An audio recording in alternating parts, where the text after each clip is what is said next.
Topic जो है वो रेस्ट एंड मोशन चैप्टर से है। इसी से रिलेटेड आज हम 60 क्वेश्चन का सेट लेकर आ गए और देखते हैं कि आप सभी इसमें कितना क्वेश्चन का सही सॉल्यूशन करते हैं। 60 क्वेश्चन में से अगर 45 क्वेश्चन का सॉल्यूशन आप सही करते हैं तो समझिए कि आपकी जो तैयारी है वो सही दिशा में है, और अगर नहीं है तो आपकी जो तैयारी है वो नींव पर ही अटकी है। तो देर न करते हुए सीधे हम प्रश्न की तरफ चलते हैं। तो चलिए, कह रहा है कि पहला प्रश्न है, कह रहा है कि जब कोई वस्तु समय से अपनी स्थिति नहीं बदलती है तो उसे क्या कहा जाता है। तो इसका राइट आंसर है ऑप्शन नंबर बी, विराम अवस्था। अगला जो क्वेश्चन है, कह रहा है कि दूरी का एसआई मात्रक क्या होता है। तो इसका एसआई मात्रक होता है ऑप्शन नंबर सी, मीटर। अगला क्वेश्चन है, कह रहा है किसी वस्तु द्वारा तय किए गए मार्ग की कुल लंबाई को क्या कहते हैं। तो इसका राइट आंसर है ऑप्शन नंबर डी, दूरी कहते हैं। अगला जो क्वेश्चन है, कह रहा है कि दो बिंदुओं के बीच की सबसे छोटी या सीधी दूरी को हम क्या कहते हैं। तो इसका राइट आंसर है ऑप्शन नंबर सी, डिस्प्लेसमेंट, यानी जिसको हम विस्थापन बोलते हैं। अगला जो क्वेश्चन है, कह रहा है निम्नलिखित में से कौन सी एक अदिश राशि है। तो इसका राइट आंसर है ऑप्शन नंबर सी, दूरी, क्योंकि इसमें केवल परिमाण होता है, दिशा नहीं होता है। अगला जो क्वेश्चन है, कह रहा है कि निम्नलिखित में से कौन सी एक सदिश राशि है। तो इसका राइट आंसर है ऑप्शन नंबर बी, विस्थापन। अगला जो क्वेश्चन है, कह रहा है विस्थापन का मान हो सकता है, कह रहा है केवल धनात्मक, ऋणात्मक या शून्य। तो इसका राइट आंसर है ऑप्शन नंबर डी, धनात्मक, ऋणात्मक तथा शून्य तीनों हो सकता है। अगला जो क्वेश्चन है, कह रहा है कि यदि कोई वस्तु एक वृत्ताकार पथ पर पूरा एक चक्कर लगाती है तो उसका विस्थापन कितना होगा। इसका राइट आंसर है ऑप्शन नंबर ए, शून्य, क्योंकि प्रारंभिक और अंतिम बिंदु जो है वो एक ही है। अगला जो क्वेश्चन है, चाल का सूत्र क्या होता है। तो चाल का सूत्र क्या होता है, दूरी बटा समय। इसका राइट आंसर है क्या, ऑप्शन नंबर बी। अगला जो क्वेश्चन है, कह रहा है कि चाल का एसआई मात्रक क्या होता है। तो इसका राइट आंसर है ऑप्शन नंबर सी, मीटर प्रति सेकंड। अगला जो क्वेश्चन है, कह रहा है कि निश्चित दिशा में वस्तु द्वारा प्रति सेकंड तय की गई दूरी को हम क्या कहते हैं। तो इसका राइट आंसर है ऑप्शन नंबर बी, वेलोसिटी, यानी वेग कहते हैं। अगला जो क्वेश्चन है, कह रहा है कि वेग में परिवर्तन की दर को क्या कहा जाता है। तो इसका right answer option number C है, एक्सेलरेशन, जिसको हम त्वरण के नाम से जानते हैं। अगला क्वेश्चन है, कह रहा है कि त्वरण का एसआई मात्रक क्या होता है। तो इसका right answer option number C, metre प्रति सेकंड स्क्वायर। नेक्स्ट क्वेश्चन है, कह रहा है कि यदि किसी वस्तु का वेग समय के साथ घट रहा हो तो उसके त्वरण को हम क्या बोलते हैं। इसका राइट आंसर है ऑप्शन नंबर बी, रिटार्डेशन, यानी जिसको हम मंदन के नाम से जानते हैं। अगला जो क्वेश्चन है, कह रहा है कि वाहनों में गति मापने के लिए किस यंत्र का उपयोग किया जाता है। तो इसका राइट आंसर है ऑप्शन नंबर बी, स्पीडोमीटर। अगला जो क्वेश्चन है, कह रहा है कि वाहनों द्वारा तय की गई कुल दूरी को मापने वाले यंत्र को क्या कहते हैं। तो इसका राइट आंसर है ऑप्शन नंबर बी, ओडोमीटर। और कमेंट में ये जरूर बताएं कि आपने कितने क्वेश्चन का सोल्यूशन किया है, ताकि आपको ये पता चले कि आपकी जो तैयारी है वो नींव पर ही अटकी है या फिर नियुक्ति वाली है। अगर नींव पर अटकी है तो आपको अपने तैयारी को जोर कर देना चाहिए। और अगला क्वेश्चन है, कह रहा है कि गति का पहला नियम कौन सा है।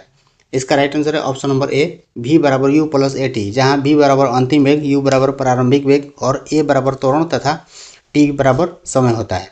अगला जो क्वेश्चन है, कह रहा है कि गति के समीकरणों में s किसे प्रदर्शित करता है। तो इसका राइट आंसर है ऑप्शन नंबर सी, तय की गई दूरी या विस्थापन को। अगला जो क्वेश्चन है, कह रहा है कि जब कोई वस्तु एक समान दर से सीधे रास्ते पर चलती है तो उसकी गति कैसी होती है। इसका राइट आंसर है ऑप्शन नंबर बी, एक समान गति, जिसे हम बोलते हैं यूनिफॉर्म मोशन। अगला जो क्वेश्चन है, कह रहा है कि स्वतंत्र रूप से गिरती हुई, यानी ऊपर से गिरती हुई वस्तु की गति किसका उदाहरण है। इसका राइट आंसर है ऑप्शन नंबर बी, एक समान गति, यानी यूनिफॉर्मली एक्सेलरेटेड मोशन का उदाहरण है। अगला जो क्वेश्चन है, कह रहा है एक समान वृत्तीय गति में क्या नियत रहता है। इसका राइट आंसर है ऑप्शन नंबर बी, चाल नियत रहता है। देखिए, वेग बदलता रहता है क्योंकि हर बिंदु पर दिशा भी तो बदलती है, लेकिन चाल नियत रहता है। और अगला जो क्वेश्चन है, कह रहा है कि घड़ी के पेंडुलम की गति किस प्रकार की गति का उदाहरण है। इसका राइट आंसर है ऑप्शन नंबर सी, आवर्त या दोलन गति का उदाहरण है। अगला जो क्वेश्चन है, कह रहा है कि दूरी और विस्थापन के अनुपात का मान हमेशा कैसा होता है। तो इसका राइट आंसर है ऑप्शन नंबर बी, एक के बराबर या एक से अधिक होता है। देखिए, दूरी हमेशा विस्थापन के बराबर या उससे बड़ी होती है। अगला जो क्वेश्चन है, कह रहा है कि समय दूरी ग्राफ, यानी डिस्टेंस टाइम ग्राफ का ढाल क्या दर्शाता है। तो इसका राइट आंसर है ऑप्शन नंबर सी, स्पीड, जिसे हम चाल कहते हैं, चाल को दर्शाता है। अगला जो क्वेश्चन है, कह रहा है कि वेग समय ग्राफ का ढाल क्या प्रदर्शित करता है। इसका राइट आंसर है ऑप्शन नंबर सी, त्वरण, यानी एक्सेलरेशन, त्वरण को प्रदर्शित करता है। अगला क्वेश्चन है, कह रहा है कि वेग समय ग्राफ के नीचे का क्षेत्रफल क्या बताता है। इसका राइट आंसर है ऑप्शन नंबर बी, विस्थापन या दूरी। अगला जो क्वेश्चन है, कह रहा है कि यदि किसी वस्तु का प्रारंभिक वेग शून्य, यानी कि u बराबर 0 हो तो इसका अर्थ क्या होगा। देखिए, यहाँ जो ऑप्शन दिया है तो इसके जितने ऑप्शन है उसमें से ऑप्शन नंबर बी इसका राइट आंसर होगा। बी यानी कह रहा है कि वस्तु का विराम अवस्था से चलना शुरू करती है। अगला जो क्वेश्चन है कह रहा है कि यदि कोई चलती हुई कार ब्रेक लगाने पर रुक जाती है तो उसका अंतिम वेग क्या होगा। तो इसका राइट आंसर है ऑप्शन नंबर बी 0 हो जाएगा। अगला जो क्वेश्चन है कह रहा है कि किलोमीटर प्रति घंटा को मीटर प्रति सेकंड में बदलने के लिए किससे गुणा किया जाता है। तो देखिए किलोमीटर प्रति घंटा को मीटर प्रति सेकंड में बदलने के लिए 5/18 से गुणा किया जाता है, यानी इसका राइट आंसर है ऑप्शन नंबर बी 5/18। अगला जो क्वेश्चन है कह रहा है कि प्रश्न देखिए 30 नंबर प्रश्न है जो कह रहा है कि 36 किलोमीटर प्रति घंटा की चाल मीटर प्रति सेकंड में कितनी होगी। तो देखिए किलोमीटर प्रति घंटा को मीटर प्रति सेकंड में बदलने के लिए 5/18 से गुणा करते हैं, तो 36 × 5/18 अगर हम करेंगे तो 18 दूनी 36 हो जाएगा, 5 दूनी 10 मीटर प्रति सेकंड इसका राइट आंसर होगा जो ऑप्शन नंबर ए है। ऑप्शन नंबर ए इसका राइट आंसर होगा। अगला जो क्वेश्चन है करे गति का दूसरा समीकरण यानी एस बराबर U T plus half A T square मुख्य रूप से किसके बीच के संबंध को दर्शाता है। इसका राइट आंसर है ऑप्शन नंबर ए स्थिति और समय के बीच को दर्शाता है। अगला जो क्वेश्चन है करे कि यदि कोई वस्तु एक समान वेग से चल रही है तो उसका त्वरण कितना होगा। इसका राइट आंसर है 0। ऑप्शन नंबर डी होगा राइट इसका आंसर। देखिए क्योंकि वेग में कोई बदलाव नहीं हो रहा है। अगला जो क्वेश्चन है करेगी किसी वस्तु की गति के अध्ययन को बिना उसके कारणों यानी बल पर विचार किए भौतिक की किस शाखा में रखा जाता है। इसका राइट आंसर है ऑप्शन नंबर बी शुद्ध गतिकी यानी कैनेटिक में रखा जाता है। अगला जो क्वेश्चन है करे पृथ्वी के चारों ओर चंद्रमा की गति किस प्रकार की गति का उदाहरण है। इसका राइट आंसर है ऑप्शन नंबर बी एक समान गति यानी यूनिफॉर्म सर्कुलर मोशन का एग्जाम्पल है। अगला जो क्वेश्चन है कह रहा है कि एक गतिशील पिंड का विस्थापन समय के वर्ग के समानुपाती यानी समानुपाती है तो पिंड की गति कैसी है। इसका राइट आंसर है ऑप्शन नंबर बी एक समान त्वरण से यानी यूनिफॉर्म एक्सेलरेशन। अगला जो क्वेश्चन है कह रहा है कि यदि किसी वस्तु का विस्थापन समय ग्राफ यानी डिस्प्लेसमेंट टाइम ग्राफ समय अक्ष के समानांतर एक सीधी रेखा हो तो इसका अर्थ क्या होती है या क्या है। इसका right answer option number B वस्तु विरामावस्था में है। अगला जो क्वेश्चन है कह रहा है किसी पिंड की औसत चाल ज्ञात करने का सही सूत्र क्या है। इसका राइट आंसर है ऑप्शन नंबर बी कुल दूरी बटा कुल समय। अगला जो क्वेश्चन है कह रहा है कि जब किसी कार की गति दोगुनी कर दी जाती है तो उसे रोकने के लिए आवश्यक ब्रेकिंग दूरी यानी स्टॉपिंग डिस्टेंस जो होती है वो कितनी दूरी हो जाएगी। इसका राइट आंसर है ऑप्शन नंबर सी 4 गुनी। और हाँ फ्रेंड्स अगर वीडियो अच्छा लगता है तो ही आप चैनल को सब्सक्राइब कीजिए, ठीक ना। लेकिन हाँ अगर वीडियो अच्छा लगता है तो ऐसा ना कीजिए कि सब्सक्राइब ना कीजिए, क्योंकि भाई आपकी एक सब्सक्राइब करने के लिए हम लोग बहुत मेहनत करते हैं दोस्त, ठीक ना। तो कह रहा है कि 4 गुनी क्योंकि ब्रेकिंग दूरी वेग के वर्ग यानी वी स्क्वायर के समानुपाती होती है। अगला जो क्वेश्चन है कह रहा है कि किसी वस्तु का विस्थापन यानी डिस्प्लेसमेंट उसकी तय की गई दूरी से कभी भी क्या हो सकता है। इसका राइट आंसर है ऑप्शन नंबर बी अधिक नहीं हो सकता। देखिए विस्थापन हमेशा दूरी के बराबर या उससे छोटा होता है, बड़ा तो होता नहीं है। अगला जो क्वेश्चन है कह रहा है कि स्वतंत्र रूप से गिरती हुई वस्तु के लिए जी यानी गुरुत्वीय त्वरण का मान लगभग कितना होता है। तो इसका राइट आंसर है ऑप्शन नंबर बी 9.8 मीटर प्रति सेकंड स्क्वायर। अगला जो क्वेश्चन है कह रहा है कि जब किसी गेंद को सीधे ऊपर की ओर फेंका जाता है तो उसके उच्चतम बिंदु यानी हाईएस्ट पॉइंट पर उसका वेग क्या होता है। तो इसका राइट आंसर है ऑप्शन नंबर बी 0 होगा। अगला जो क्वेश्चन है कह रहा है किसी गतिमान वस्तु की ताक्षणिक चाल को किसके द्वारा मापा जाता है। तो इसका राइट जो आंसर है वो है आपका ऑप्शन नंबर बी स्पीडोमीटर। देखिए यह किसी खास पल की गति को दिखाता है और इसीलिए इसका प्रयोग किया जाता है स्पीडोमीटर का। अगला जो क्वेश्चन है कह रहा है कि यदि कोई वस्तु 15 मीटर प्रति सेकंड के वेग से चल रही है तो किलोमीटर प्रति घंटा में इसकी चाल क्या होगी। देखिए मीटर प्रति सेकंड से किलोमीटर प्रति घंटा में चेंज करने के लिए 18/5 से गुणा कर देते हैं। तो यहाँ कह रहा है 15 मीटर प्रति सेकंड, तो 15 × 18/5 से गुणा करेंगे तो 5 से 15 काटेंगे 3 बार में 18×3 = 54 हो जाएगा, जो इसका राइट आंसर होगा ऑप्शन नंबर बी 54 किलोमीटर प्रति घंटा। अगला जो क्वेश्चन है कह रहा है कि आकाश में उड़ते हुए पक्षी की गति किस प्रकार की गति होती है। तो इसका जो राइट आंसर है ऑप्शन नंबर सी देखिए त्रिविमीय गति यानी 3D गति होती है। देखिए क्योंकि यह लंबाई चौड़ाई और ऊंचाई तीनों में बदलते रहती है, ठीक ना।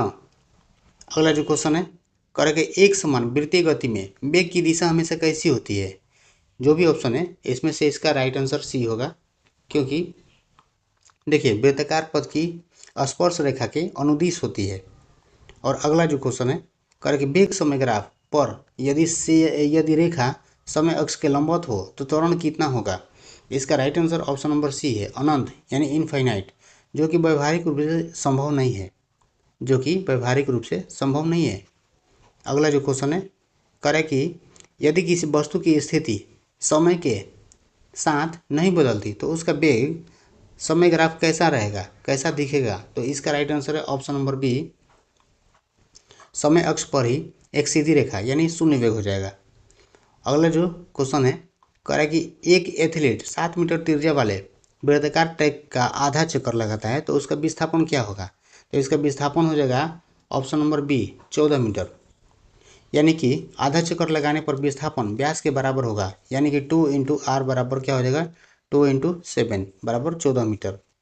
अगला जो क्वेश्चन है करेंगे गति का तीसरा समीकरण यानी v² बराबर u² प्लस 2as होता है, किसके बीच संबंध स्थापित करता है। इसका राइट आंसर है ऑप्शन नंबर बी। देखिए वेग और स्थिति यानी वेलोसिटी एंड पोजीशन को दर्शाता है। अगला जो क्वेश्चन है कह रहा है कि स्वतंत्र रूप से गिरती हुई वस्तु द्वारा तय की गई दूरी समय के साथ कैसे बदलती है। इसका राइट आंसर है ऑप्शन नंबर बी। देखिए समय के वर्ग के समानुपाती होती है, यानी कि directly proportional to square of time के बराबर होती है, ठीक ना।